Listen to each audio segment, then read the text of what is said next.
nightmares.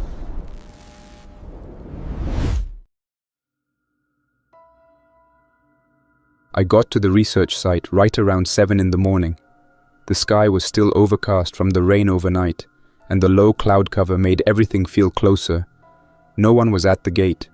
It stood wide open. No security badge checks, no wave through.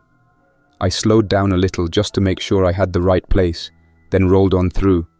Gravel crunched under the tires the whole way up the access road. The fields were wrecked, water pooling at the edges, soil so saturated it looked more like swamp than farmland. You could already smell the mold before even stepping out. Something in the air was off. The greenhouse compound came into view past the auxiliary storage sheds. I pulled the truck up onto the highest dry patch I could find near the rear entrance, killed the engine, and stepped out. My boots squelched against the concrete. It was soft underfoot, like it was starting to rot from the corners. I walked up to the security panel, scanned my ID badge. Nothing. Screen stayed dark. Tried it again. Still nothing.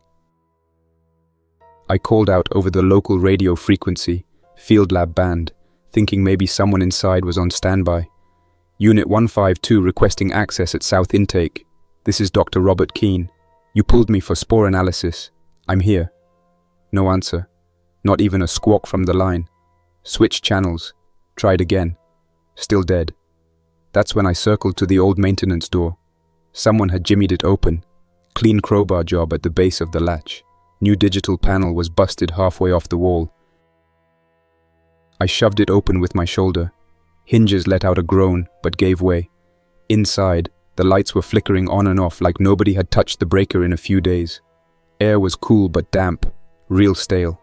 The main corridor looked untouched, but there was dust on the floor in odd spots. Not settled dust, disturbed dust. Looked like someone had dragged gear, or maybe rolled a cart through fast without cleaning up after. I passed through the decontamination checkpoint without bothering with the usual spray cycle. Nobody had manned it. Inside the prep room, I saw 3 sealed trays laid out on the primary table, all labeled with rough marker codes. One of the coats on the wall still had Hasley's name tag clipped to the pocket, with his field clearance badge still hanging. That was weird. He never left that thing behind. He was the one who called this sample set in. The middle tray caught my eye first. Pale green powder layered under the film. Looked like moss had been crushed into dry ash. The label said, DL43H Spore Mat, Harlan County. That matched one of the regions I had flagged last week in the precipitation logs. Excessive rainfall, high runoff saturation, multiple crop failures reported. The spores from that county had shown abnormal bloom density, but nothing like this. I logged into the lab terminal and pulled up the recent camera feeds from the surrounding fields. Most of the outdoor crops were just gone. What should have been rows of corn or soybean was buried under a thick, uneven carpet of something green. Clippings? No, not even close. The texture was too fine, too wet. It looked like the ground had started growing a second skin. Irrigation lines were underwater. Wind sensors weren't turning. No new log entries since 5 days ago. I tried paging again. Keen to anyone on station. If you're in the compound, respond. I've arrived and I'm reviewing samples. Static. No voice. Just a faint pop from the speaker and then nothing. I took the DL43H sample under the hood and started prepping it. Pulled a minor swab, dissolved it in solution, set it under the compound scope. What I saw made me pause. The spores weren't just passive structures. Under moderate light and no forced air, they began to rotate. Not float. Rotate. Slowly. And they moved toward each other, almost like they were reacting to proximity. It wasn't drift. It was controlled. Not natural. Not fungal behavior I had ever seen in agricultural molds. I stood up, backed off the scope. The lab felt colder than when I arrived. Maybe because the hum from the ventilation had changed. It was sharper now. Less background white noise, more rhythm to it. I stepped out to check the climate control room and noticed one of the intake grates had been pulled halfway off. Someone had been in the ducts.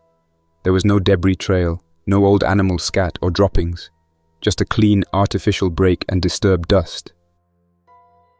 I went back to the logs. Hasley's last entry was short. It read, "Spore behavior deviates from known patterns. Photophobic tendencies. Team told to avoid greenhouse sector. Waiting for sample confirmation." After that, nothing. Around 9, I tried switching to Central Command frequency. "This is Dr. Robert Keane at Delta 12. I am at the research station alone, requesting an update on the status of Dr. Hasley's team." After a long delay, someone answered. Voice was clipped, filtered, probably rerouted through a relay. "Delta 12, hold your position. Field response inbound." I asked for confirmation. No reply. Silence again.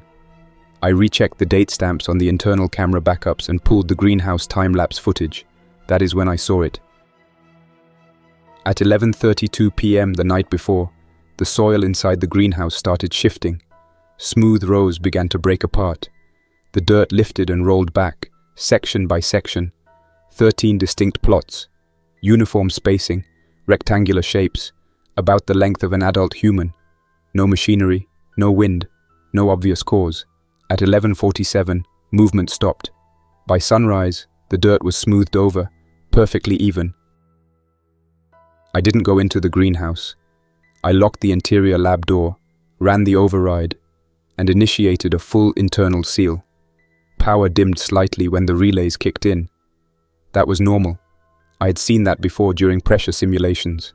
I kept the seal engaged and tried once more over the emergency line. "Central, confirm status of Delta 12.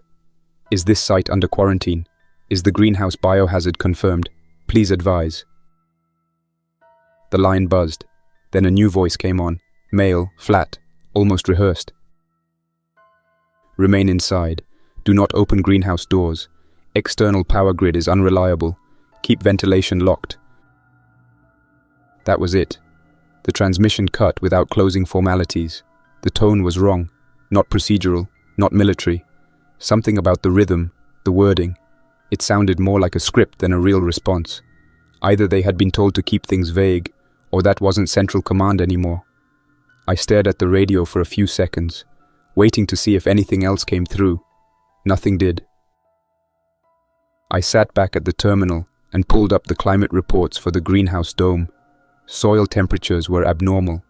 Internal ground warmth was increasing steadily each day, even though the air temperature stayed constant. That shouldn't be possible without artificial heating or some sort of decomposition event, but there were no breakdown indicators in the sensor logs. No methane, no major CO2 spikes, no bacterial surges, just stable heat rising from the floor. That's when I noticed a small anomaly in the oxygen readings. Every day, from around 11:30 in the morning until late afternoon, the greenhouse oxygen level dropped by almost 7%. Not sharply, but in a slow, steady decline. Like something inside the greenhouse was absorbing it, then returning it later. I double-checked the calibration. The sensors weren't faulty. This had been happening for nearly a week. I got up and crossed the lab to the secondary supply cabinet, grabbed a portable sensor rig and a backup oxygen meter. I was not planning to enter the greenhouse, but I needed to get readings near the door. If there was an airborne component in the soil, it could be leaching through the seals. The longer I stayed in the building, the higher the risk if it was spore active. The corridor was dim. I hadn't noticed before, but every fourth light panel was out.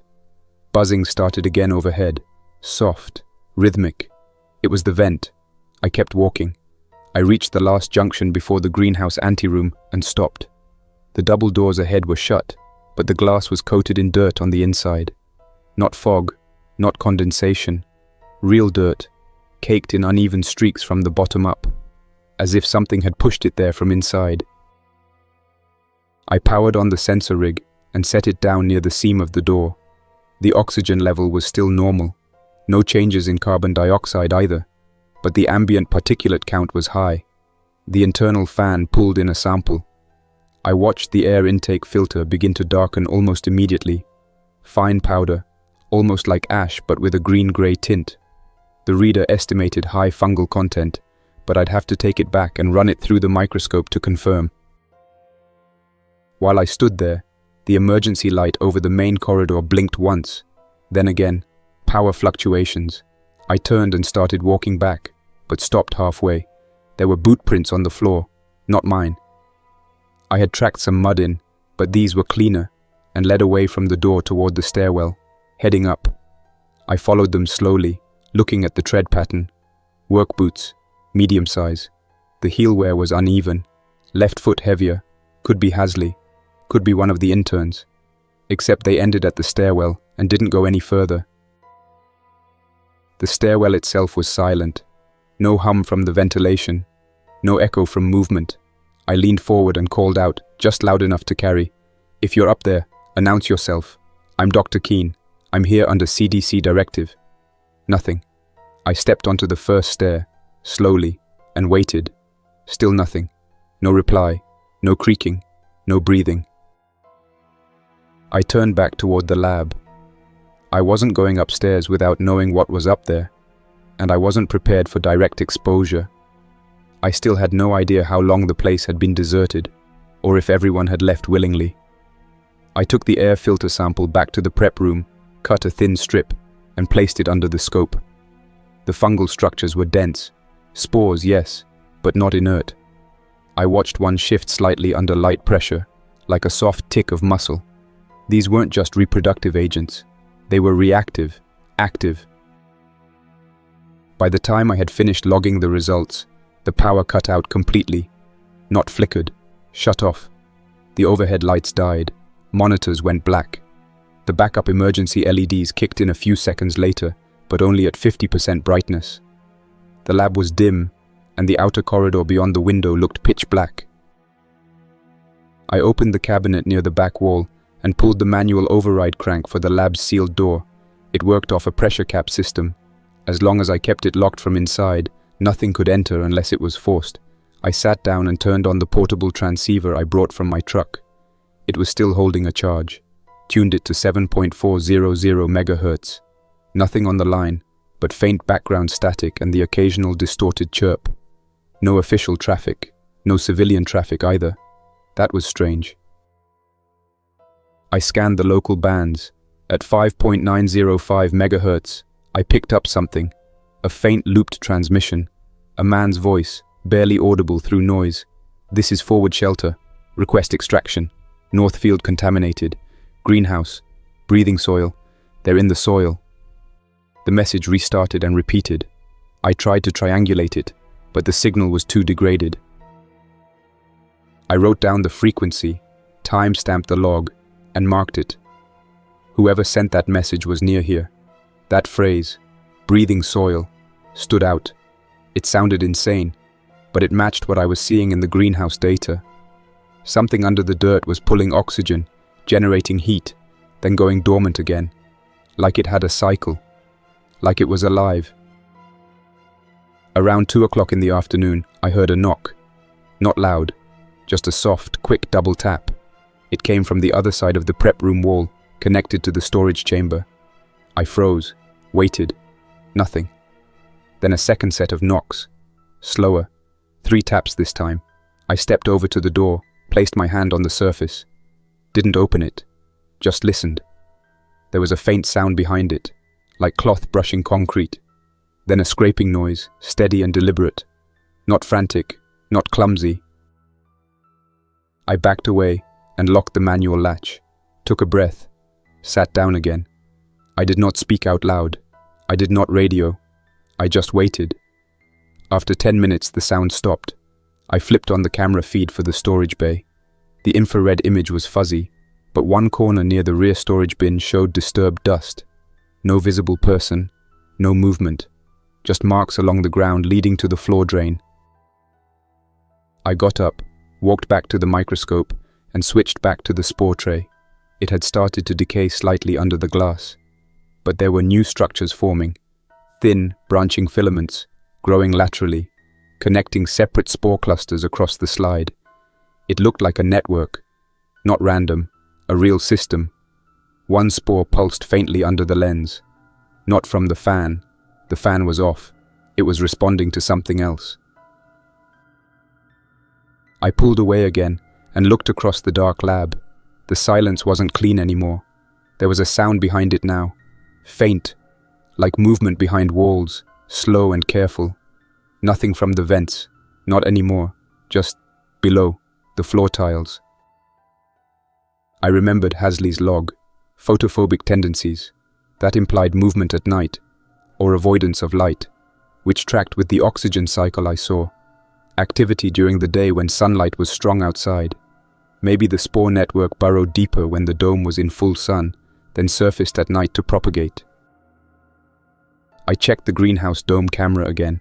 Infrared was murky from dust interference, but one figure appeared for just a second. Upright, in the back left corner, still, not walking. Then it dropped out of frame. It didn't walk off. It just dropped, straight down. Something was wrong with the timeline. These spores weren't just biological. They were coordinated. They were behaving as if linked. The people who had been here last week, Hasley's team, might not have left at all. The 13 soil disturbances matched a burial pattern. Rectangular, human length. Now they were empty. I checked my own vitals. Still good.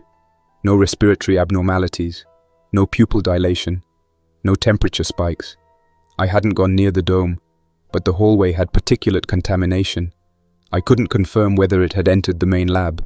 I opened the secure cabinet and pulled out the emergency respirator kit, fitted the seal, and checked airflow. Still viable. That would buy me a few hours. At 3:15, the power came back on. Full lights. Monitors flickered. Systems rebooted. The air circulation system groaned, then kicked back into a steady hum. But the greenhouse remained dark. Its systems had not restarted. Not a single indicator light came on. I checked the diagnostics. It wasn't a power failure. It had been turned off manually, from inside the dome's control panel. I watched the command log scroll line by line. The shutdown timestamp was clean, executed from the interior console 2 hours earlier. That meant someone, or something, with access had initiated it. There were no credentials logged, just a blank field. That shouldn't be possible. All internal actions required badge verification. Even a bypass needed a code trace. This one had neither. The system just accepted the command without challenge. I ran a physical diagnostics test. The dome's interior sensors still returned a partial feed. Air pressure stable, temperature unchanged, humidity down 4%, but that was within tolerance. However, one of the soil depth readers, sensor 3 in plot quadrant B, was detecting surface disruption. It flagged inconsistent displacement. Basically, something had disturbed the earth in a way that didn't match mechanical or wind patterns. Again. I pushed back from the console and sat still for a minute. I was alone, and I needed to stay sharp. The building wasn't breached, but something was definitely moving within the structure, or under it. The knocked-over vent plate, the scratch sounds, the soil falling through ceiling gaps, the powered-off greenhouse with human-length indentations in the soil. I couldn't explain it, but I couldn't write it off either. The first internal movement I detected earlier had happened just before midnight. It was now late afternoon. If the pattern repeated, I'd see more activity again in a few hours. I decided to go back through the surveillance footage to confirm. I pulled the past 72 hours from the dome camera and ran it on accelerated playback. I watched the same scene over and over. Soil mounds forming, shifting, flattening, then smooth again. No human figures, no tools, no equipment, just quiet motion, almost subtle enough to miss. Then I saw something I hadn't before. At the 38-hour mark, a figure passed near the back irrigation pipe. It didn't walk through the frame. It leaned into it, from the side. Only the shoulder and part of the head appeared. A work shirt, short hair, male. Looked like Hasley, but his posture was wrong. Not crouched, not leaning on anything, just hanging slightly forward, angled in from the side of the frame like he'd been waiting just outside of view and lost balance for a second. Then he pulled back out of frame and never returned. The timestamp was midday, sunlight at full strength. That contradicted the photophobic behavior I'd seen before. I backed up the video and scrubbed it again frame by frame. When he appeared, something fell from his face. Small, dark, clumped, like a bit of dirt or leaf matter. Then he blinked. Once. I zoomed into the frame and enhanced the contrast. His eyes weren't tracking. The motion was mechanical, not focused. Just a blink, then gone. There was no look of awareness. He wasn't seeing anything, just existing in the frame, then disappearing. I moved to the personnel log to cross-reference badges.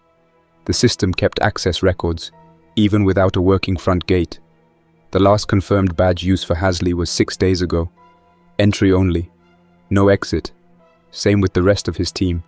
7 researchers, all badged in, none badged out. No vehicles had logged outbound movement. If they left, they walked out on foot without telling Central Command. But judging from the state of the parking lot and the gear left behind, they hadn't gone anywhere. I pulled open the fridge again in the kitchenette and checked the inventory more carefully. 5 sealed water bottles. Expired lentil packs. That was it. Nothing looked touched in days. The trash bins were empty.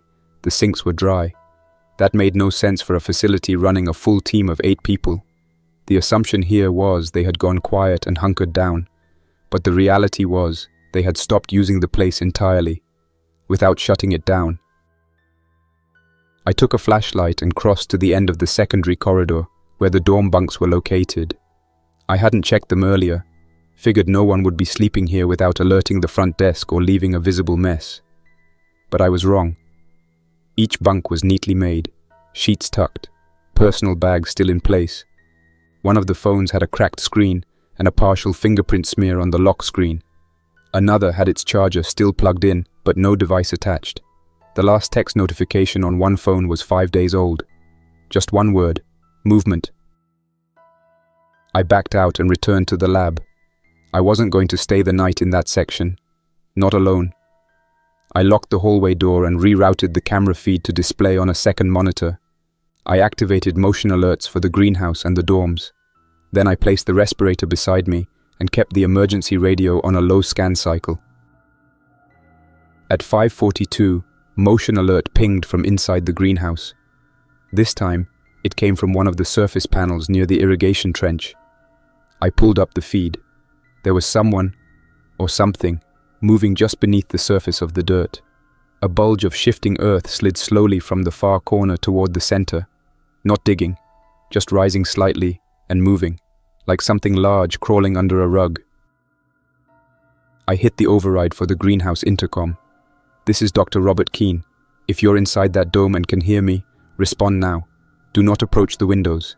Do not come near the main seal. This site may be contaminated." No response. The movement stopped. The bulge settled.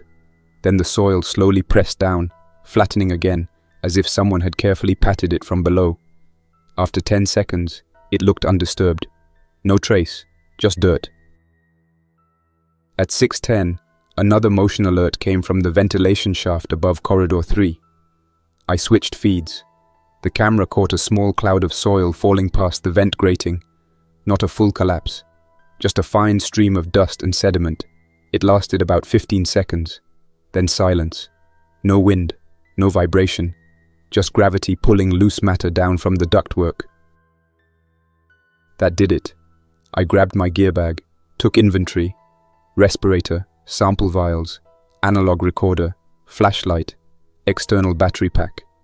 I was not going to wait until sundown to see what came out of those vents. I needed to find out what was underneath this place. Something was moving beneath the structure, and if I waited too long, I might not get a chance to document it properly. There was a sub-level access panel behind the storage room. It led to a crawl space used during the original construction of the greenhouse, back when the facility was just a basic research shed. I had seen the schematics during the drive-in. It had been sealed off years ago, but in emergencies, the panel could be unlocked manually. I entered the storage room with the flashlight already on. The place smelled like soil, not old cardboard or bleach. Something had seeped through. The floor tiles near the back corner were misaligned. lifted slightly. I moved a shelving unit out of the way and found the latch panel. It was rusted but still intact. The bolts were loose enough that I could get them off with a wrench from the utility box. The panel opened into a narrow access tunnel lined with exposed insulation and steel pipe. The smell of wet dirt hit me instantly. Not rot, just clean, turned earth, like a freshly dug garden bed.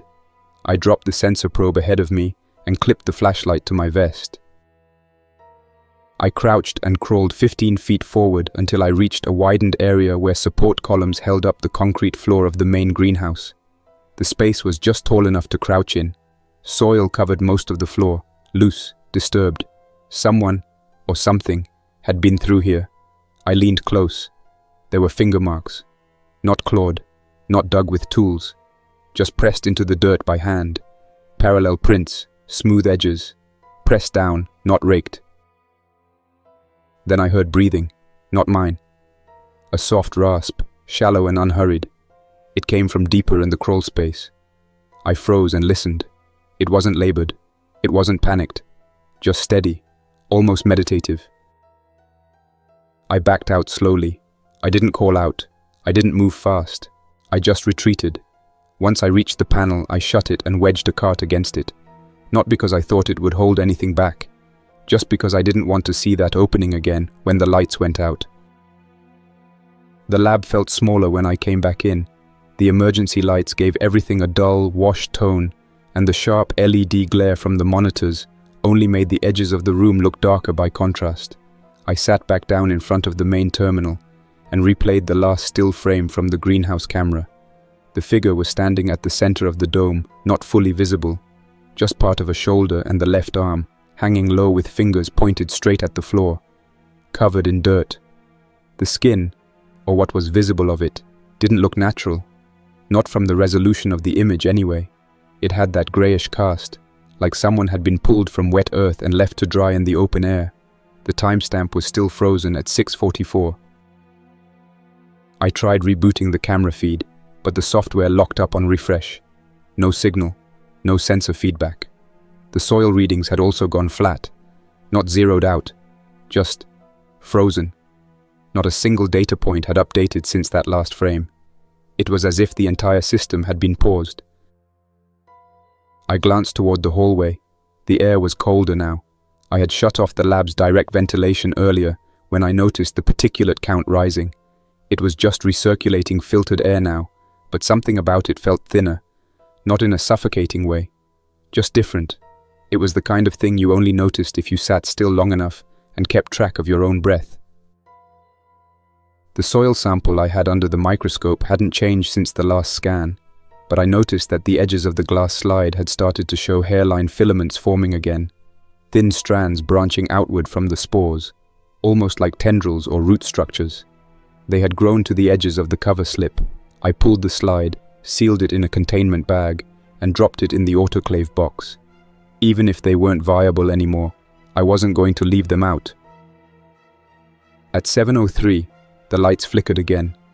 Only once. Just enough to remind me the grid out here wasn't stable. I knew the facility ran on backup generators tied into the district agricultural monitoring station, but even those would drop off if the fuel levels ran low. If someone had shut the dome controls down manually, it meant the power routing had been deliberately bypassed. That was not part of any official procedure. I pulled the system logs again, checking for access attempts, errors, temperature anomalies, anything. There was a short entry in the master log, time-stamped roughly 1 hour before I arrived. It read, "Local override engaged, manual protocol in effect." That was all. No source ID, no operator name. Whoever triggered it bypassed both standard entry and diagnostic chains. I was about to recheck the lab camera feed when I heard another sound, this time from the roof duct near the rear of the room. It was faint, rhythmic, and uneven. Not the scratching from earlier. A steady thump, followed by a soft shift, like weight being moved around slowly across a metal surface. Then silence. A few seconds later, it repeated. Thump, shift, pause. I turned off the main fan intake. If there was movement in the ducts, I didn't want it circulating anything into the room. The air got even stiller, but I preferred that to having spores drawn into my sealed space. I sat back down, pulled my headset over my ears, and started scanning frequencies again. The 7.400 MHz band was still empty. I tried switching to 5.905. The faint repeating signal I heard earlier had changed slightly. The phrase I'd heard before, breathing soil, was gone. Now the message was static for 5 seconds, then a soft tone, long, high-pitched, not Morse, not voice. Then it looped again. I checked the signal strength and tried to triangulate it. Still weak, still local. That meant it hadn't moved. If anything, the signal source was still somewhere within a couple miles, maybe even underground. I didn't have the hardware to isolate it more precisely without going outside. I wasn't doing that in the dark. I checked the emergency food supply. 3 sealed rations, all 2 years past their expiration. Enough for calories, but nothing fresh. I poured one into a cup and ate it cold. The lab's water supply still read clean, though the filtration sensors hadn't updated since the power glitch earlier. I drank half a bottle from the fridge and saved the rest. By 7:40, I noticed the room temperature had begun to rise. Only by a few degrees, but enough to make the static air feel uncomfortable. I pulled up the lab climate control console. It wasn't responding. No airflow, no fan diagnostics. Everything listed manual lock again. I hadn't touched that setting. Something else had. That's when I heard the greenhouse seal activate. Not a full release, just a pressure shift. Metal tension groaning faintly, like weight being pressed against it from the inside. I checked the external lock status. Still showed green, still sealed. But the force indicators had triggered. Something was pressing against the dome's inner doors. I checked the camera feed. Still frozen. No updates since 6:44. The figure was still there, motionless. I watched the timestamp like it was going to jump back to life, but nothing moved. Still the same frame, still the same exact pose. No blinking, no change in position. At 8:05, the second hallway motion alert triggered. This time it was the corridor leading to the utility basement.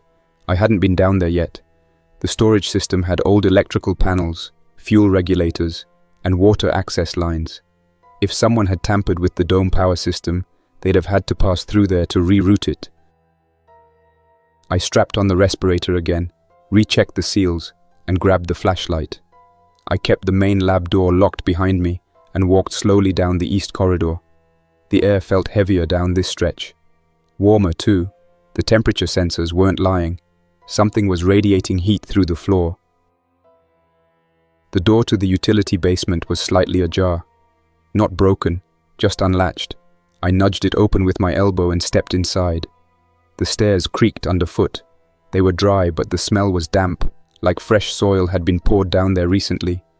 I kept the light pointed downward and moved carefully. The concrete steps were clean until the third to last, where a thin trail of dirt led off toward the water tanks. It wasn't tracked. It had settled there, like it had sifted through a vent and landed untouched. The tanks were silent. No leaks, no condensation, but the control valves had been turned. Both main and backup were set to bypass mode. That wasn't standard.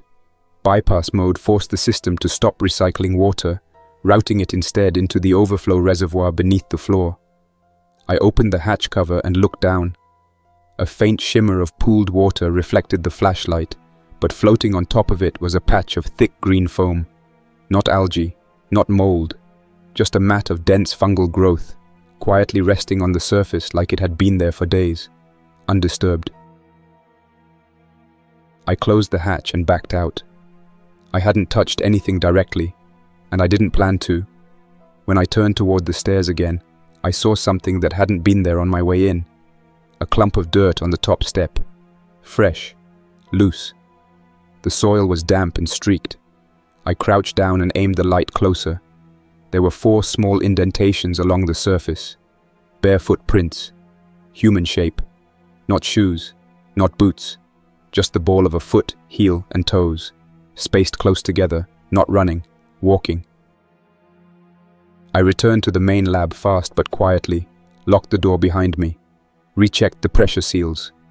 All intact, air quality still steady, no particulate alerts. But now the temperature was rising again, 1 degree every few minutes.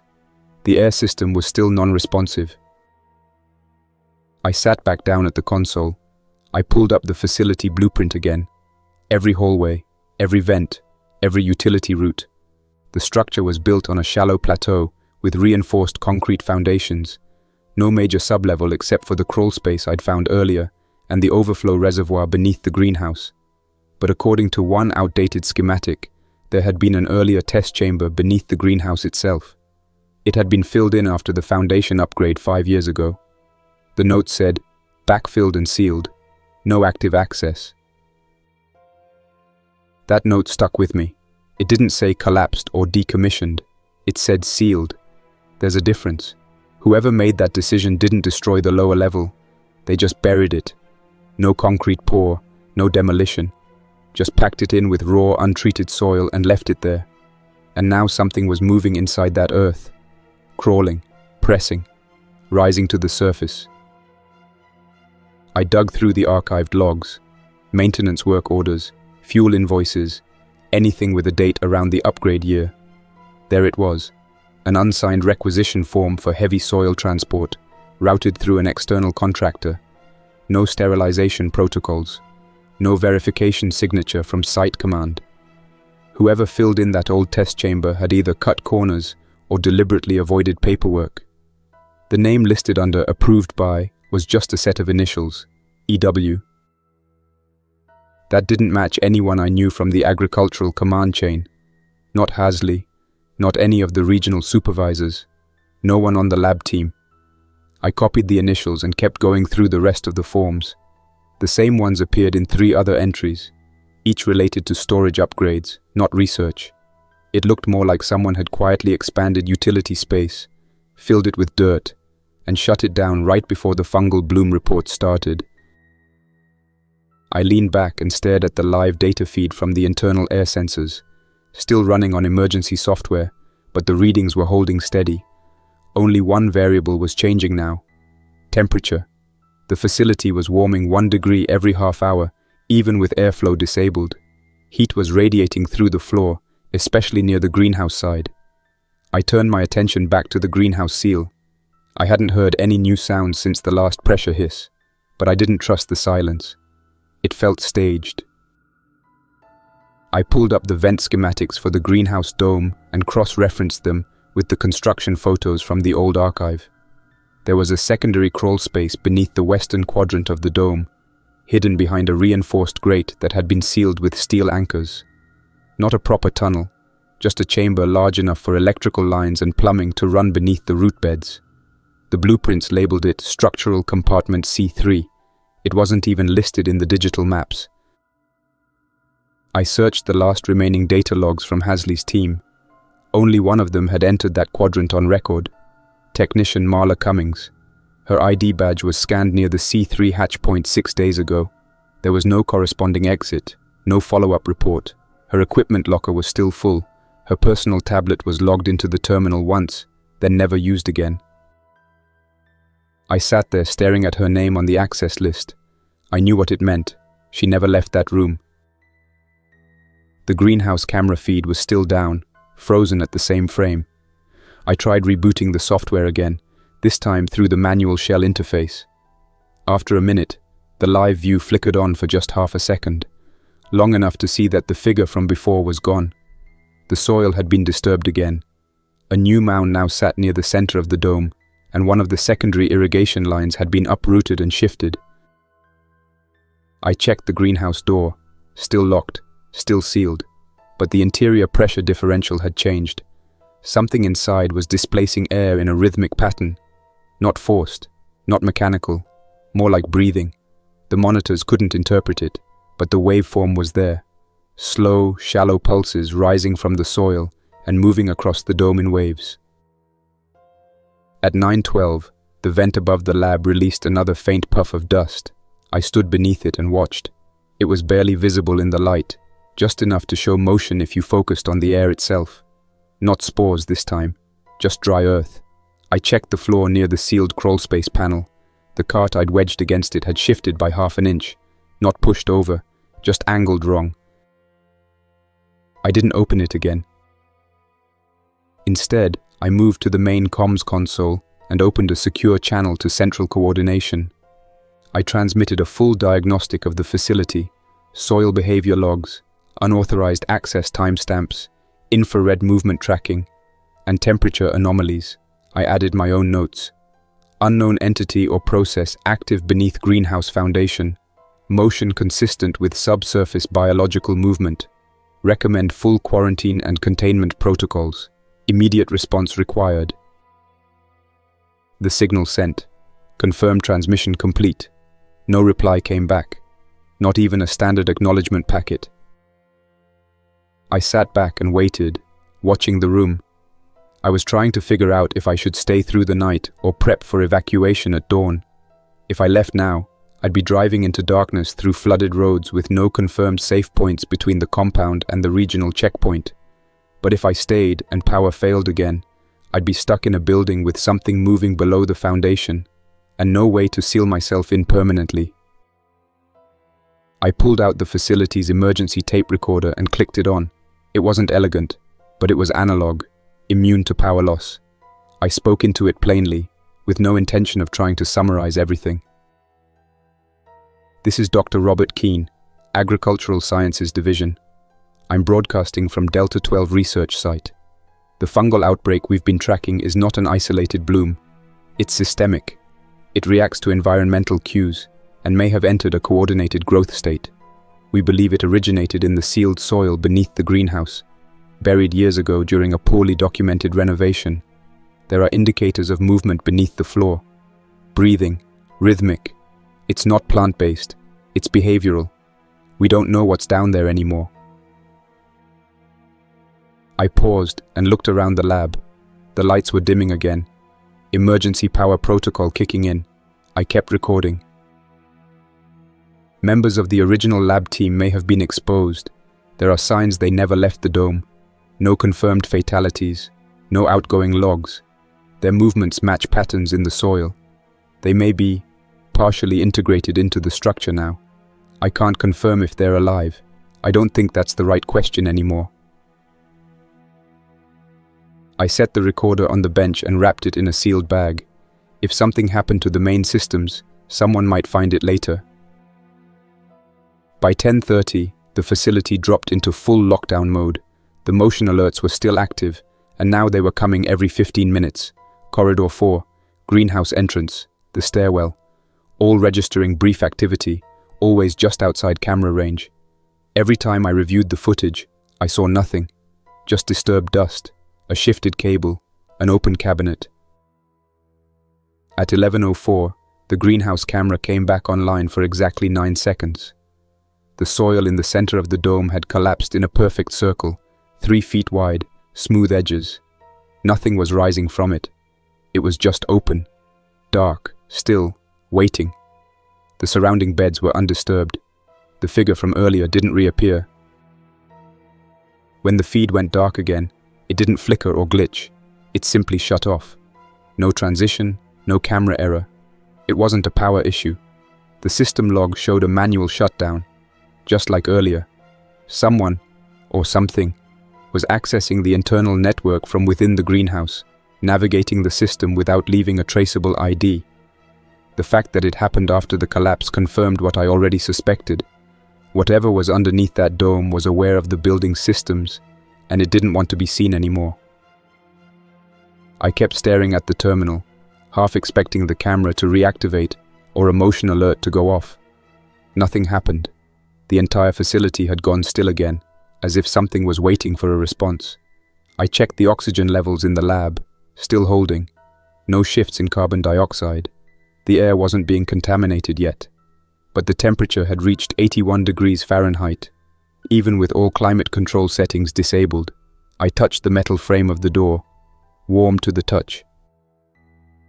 The only thing still functioning properly was the emergency power circuit. Barely. Backup batteries had kicked in at 70% capacity. I estimated 4, maybe 5 hours of operation before the lights and consoles would begin shutting down for good. The dome's systems had isolated themselves. The server backups weren't responding. Whatever I had left to learn, I'd have to do it before everything went black. I got up, took one final look around the lab, and pulled my gear together. I loaded a portable recorder, dropped it into a sealed case, and clipped it to my belt. I pulled on the respirator, locked the seals, and double-checked the air intake filters. Still clean. I didn't bother packing food or water. This wasn't an expedition. It was documentation. Whatever was buried beneath the greenhouse wasn't passive anymore. It was communicating, even if only by erasing its footprints. That open sinkhole in the middle of the dome wasn't an accident. It was an invitation. I crossed the corridor with slow, measured steps, stopping at every door to check the corners before entering. The lights were dimmer now, running on half power. Shadows clung to the edges of the walls where panels had failed completely. The hallway outside the greenhouse was lined with sediment again, more than before. The fine layer of soil had spread out from the vent shafts and pooled along the door seals. I looked up. The ceiling vents were cracked open, not wide enough to crawl through, but just enough to let debris fall in, or spores. At the main greenhouse door, I ran the final diagnostic. Pressure seals had dropped by 2%, still within safe parameters. No visible breach, but the manual override was blinking. Someone had tried to unlock it from the inside earlier. I watched the timestamp. 10:43 p.m. I had been in the lab when it happened. I hadn't heard the mechanism click, but the system log confirmed it. A failed unlock attempt. The code entry field had been filled with 13 characters, all numeric, but not one of the valid staff credentials. I didn't recognize the sequence. Looked random, but the digits were rhythmic, structured, like someone had memorized a pattern and entered it by hand. I keyed in my override. The system hesitated, then released the first seal. The internal airlock lights glowed faint orange. I stepped inside, closed the door behind me, and waited. The interior pressurization cycle started, though it didn't feel like anything changed. The air was thick, not chemically off, just heavy, like the atmosphere in a greenhouse before a thunderstorm.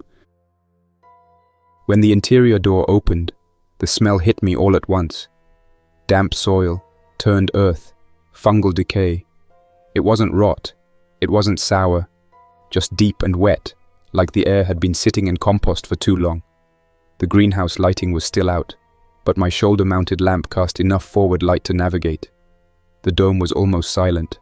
No fans, no irrigation hum. Just the faint clicking of settling dirt under my boots. I followed the edge of the nearest grow bed, keeping to the path between rows.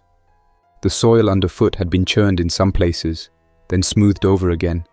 No boot prints, no drag marks, just shallow indentations, like knees or forearms had pressed down and lifted back up. Something had been moving around on all fours, deliberate, slow, and not in a hurry. The collapsed section in the center of the dome was exactly as I'd seen it in the camera feed. Perfectly circular, 3 feet wide, and clean around the rim. I stopped a few feet short and aimed the light down into the hole. It descended vertically for several feet before sloping slightly to the right. The walls were packed soil, no support beams, no shoring.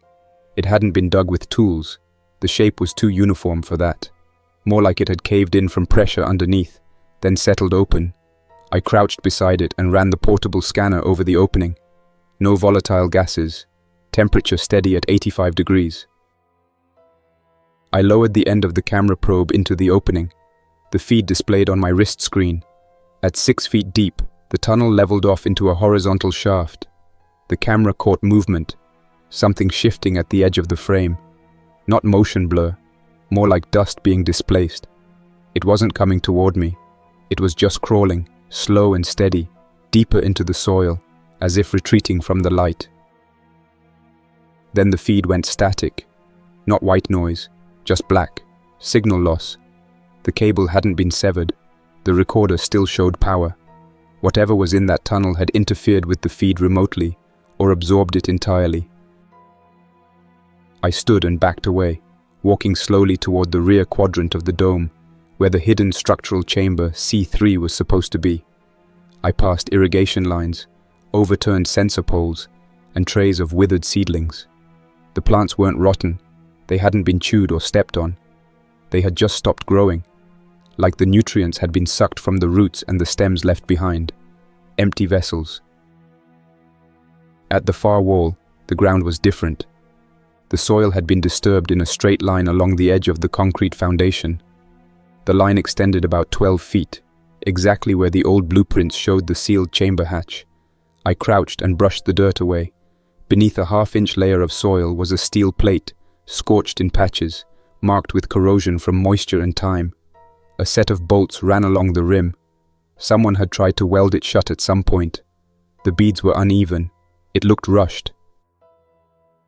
There was a vent grill nearby, standard airflow design, but the slats had been bent inward. Not pried, bent, from the outside. I aimed the flashlight through the slats. The space beyond was tight. No visible passage. But I could feel warm air flowing through it, steady and moist. The scent was stronger here. Deep mold. Not toxic, but overwhelming. I activated the portable recorder again and began speaking. This is Dr. Keane. I'm standing at the structural foundation of chamber C3 beneath the greenhouse. The plate has been disturbed. Air is flowing out from within. There are signs of activity in the surrounding soil. No confirmed movement above ground, but the tunnel structures below are stable. I believe this chamber was never meant to be accessed again. It was buried, not decommissioned. Whatever was left inside, it didn't die. I stood still for a minute, listening. No movement behind me, no sound from the tunnel, just the soft exhale of air from the bent vent slats. Then I heard something, faint, rhythmic, not breathing, not speech. A series of muffled clicks, too slow to be mechanical, organic, but patterned. 13 clicks, a pause, 13 more, then silence. I turned off the light, crouched low, and waited. The dome remained pitch black except for the faint green standby glow from the far wall's irrigation panel. Nothing moved. No more clicks. But the air temperature had risen again. My wrist readout showed 89 degrees. I left the greenhouse and sealed the doors behind me. As I walked back to the lab, I passed through corridor 4, where the motion sensors had triggered earlier.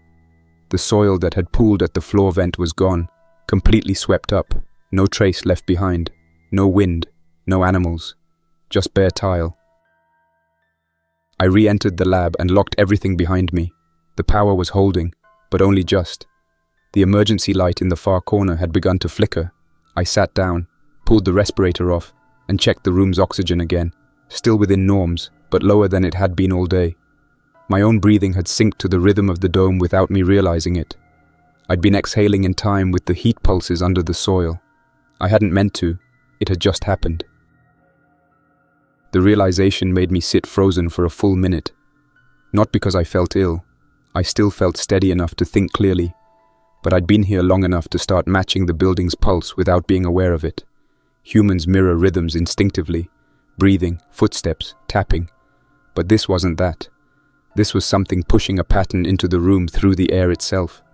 The vents weren't running, yet the pulse still carried through the structure. It was faint, but regular, and my lungs had fallen right into sync with it. I forced myself to breathe differently, quick, shallow, irregular breaths, to break the pattern. My chest tightened when I did. I felt an urge to return to the slow rhythm the dome was producing. Not compulsion, not panic, just a subtle pressure, like a reminder. I shook it off and opened the recorder case on my belt. I needed to get everything documented before power died, or before whatever was beneath the dome decided I didn't need time to prepare. I clicked the recorder on, held it close, and started speaking. This is Dr. Robert Keane, Time Index, Late Night Delta 12 Research Station. I've confirmed the presence of coordinated subsurface biological movement beneath the greenhouse.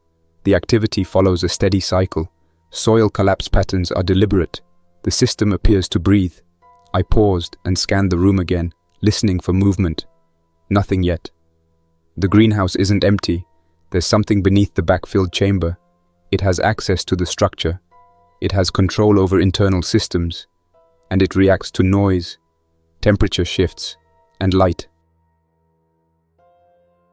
I set the recorder on the desk and leaned forward over the console. The greenhouse feed still refused to load. Motion sensors inside the dome weren't responding at all, but the heat map still worked. The lowest quadrant, beneath the sealed chamber plate, was glowing a soft yellow, warmer than anywhere else on the map. A single circular heat bloom, pulsing outward in slow waves. When I synchronized the waveform with my breath again, the match was perfect. I stood up to put distance between myself and the console. The room felt too small again. The emergency lights were dropping in intensity. The fans in the far wall were silent. The soil smell coming from the hallway was stronger than it had been earlier. I checked the locks again, all green, all sealed. But despite that, a faint haze hung near the floor, light enough not to set off alarms, yet noticeable once I focused on it. The particulate count must have risen just enough to scatter the light. Something had begun seeping in through the vents again, even with airflow disabled. The spores weren't dust. They were heavier, thicker, capable of settling under their own weight. Logic told me the spores should stay contained in the greenhouse. But logic was being rewritten by the hour now. The building was no longer a barrier.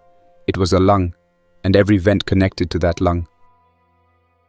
At 11:52, the first alarm finally triggered. Not a contamination alert. An internal systems alert. Manual access detected C3 structural entry attempt. I stared at the screen for several seconds, waiting for a fault code. It never came. The message repeated 3 times, then cleared itself. The logs updated. Internal temperature rose. Electrical draw from the greenhouse spiked, and the air pressure in the main corridor dipped by 1%. Someone had opened the sealed chamber under the greenhouse.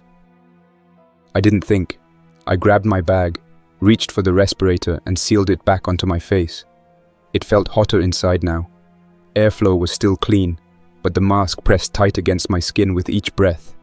I listened at the lab door. Nothing. The hallway beyond was quiet. Too quiet. Earlier I could hear the occasional creak of metal or far-off shifting earth. Now there was nothing at all. Silence in a facility like this wasn't normal.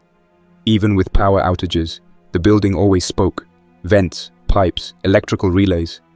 Everything made noise. But now it didn't. I unlocked the door, cracked it an inch, and checked for any movement. The corridor was dim. Emergency lights along the floor plating cast a weak glow. The haze in the air was thicker out here. Dust motes drifted in and out of the low light. I stepped out and kept the door slightly ajar behind me, hands steady but ready to close it fast. It wasn't bravery, it was necessity. If something was loose in the building, I had one chance to document it before trying to retreat. The corridor felt warmer than the lab. A current of air moved past my boots, rising gently toward the ventilation shaft overhead. Even with airflow disabled, the building was exhaling on its own. That meant something was pushing air through the structure manually, or organically. I moved toward Corridor 4, where the soil had vanished earlier. As I approached, I saw the floor vent. It had been pulled out further. Not torn off, just eased open, like someone lifting a loose floorboard. The screws lay scattered nearby. The vent cover wasn't bent. It had been removed carefully. I crouched beside it and pointed my flashlight inside. The duct was empty. No clumps of soil, no nests, no debris. But the interior metal glistened with a thin film of moisture. Condensation dripped down in slow beads. The duct walls were warm to the touch. That wasn't normal. This section of the building wasn't connected to heating. The only heat source was beneath the greenhouse, pushing its way out. I kept moving. As I reached the stairwell, a sound stopped me mid-step. Not loud, not threatening, just a quiet, steady shifting. Soil draining across metal, then a soft, deliberate series of knocks. Not frantic, not random. 3 taps. Pause. 2. Pause. 3. The rhythm matched the same 13-click pattern I'd heard inside chamber C3. I backed away before anything could appear in the doorway. I had no interest in opening direct contact with whatever was using these vents as pathways. I kept to the wall, edging back toward the lab, but halfway there, the lights flickered. Not from power failure, this flicker had a pulse. On for a second, off for a second, on, off. Then faint green backup lights flared across the ceiling, illuminating the hallway end near the greenhouse door. The greenhouse pressure seal indicator had changed. Still locked, still intact, but the inner seal had been disengaged. Someone had opened the inner door from the inside. The only reason the entire greenhouse hadn't depressurized into the main corridor was because the outer door was still holding. I took a step closer, slowly. The floor beneath the greenhouse door bulged, not dramatically, just enough that the tiles rested unevenly over the soil. Something under the concrete was pushing upward. The force spread out, gentle but constant, like ground swelling before a slow upward surge. I steadied myself and stared. The bulge stopped after a few moments, but the soil smell pouring from beneath the door intensified. I moved back to the lab as steadily as I could. No sudden movements, no fast steps. I shut the door behind me, locked every mechanism, and pulled a rolling steel shelf in front of the main entrance. It would slow something down, maybe buy me minutes. That was enough to record. I picked up the recorder and spoke again. My voice sounded different, even to me, steady but strained. This is Keen. The sealed chamber beneath the greenhouse is open. Internal systems are being accessed. Movement is occurring beneath the floor and inside ventilation shafts. I believe the original lab team is inside the soil structure. Their bodies are no longer functioning independently. The fungal system may be using them, or may have integrated with them. I paused, listening. The hallway outside the lab door was no longer silent. The soft, shifting sound was back, but closer. Something brushing lightly against the frame. Then, a faint exhale, slow and warm, seeping through the bottom crack of the door. The temperature in the room rose once more. My breathing synced again, without realizing it. I held the recorder close. I'm feeling a pull towards synchronization again. Breathing pattern aligning with the core pulse beneath the greenhouse. I don't feel sick. No neurological impairment I can detect, but I'm responding to it, even without direct exposure.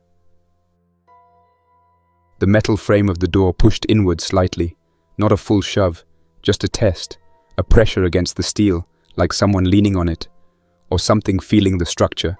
I stepped away, gripping the recorder tight. "I'm not leaving the lab," I said, forcing the words out, "but I don't think that matters anymore. The facility is already compromised. The soil biome beneath the greenhouse is coordinated. It communicates, it listens, and it learns. This is not a fungal infection in the traditional sense. It behaves like a single organism across miles of farmland. Humans exposed to the soil appear to integrate. They bury themselves by instinct during daylight hours. At night they move, maintain the tunnels, expand the system." The doorframe flexed again, a soft hand shape pressed against the frosted glass. 5 fingers. No tremble, no hesitation, then another beside it. I stepped back until I reached the far wall. The emergency lights dimmed to nearly nothing. The air tasted warm through the respirator filter. I hit the recorder one more time and forced myself to speak clearly. "I'm leaving this message for whoever reaches Delta 12. If you enter the greenhouse, you won't be attacked. That's not how this works. You will breathe in time with it. You will slow down, and eventually, you will walk into the soil on your own. Don't follow the breathing. Don't listen to the rhythm, and don't touch the ground." Outside, another hand pressed against the glass, then another, then more.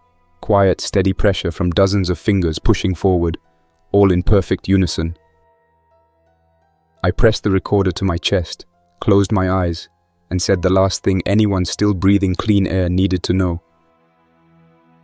"They're not trying to break in. They're trying to show me the way out."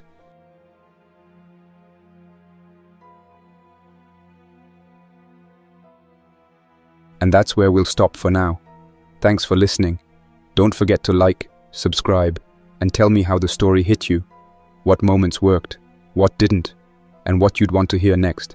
And a big thank you to everyone supporting the channel, especially with extra membership: Carlos Herrera, The Great Anywho, Jadala, Madam Midnight, Deborah Powell, William Blackwell. You keep this project alive. Until next time, Survivor. Jack's Nightmares signing off.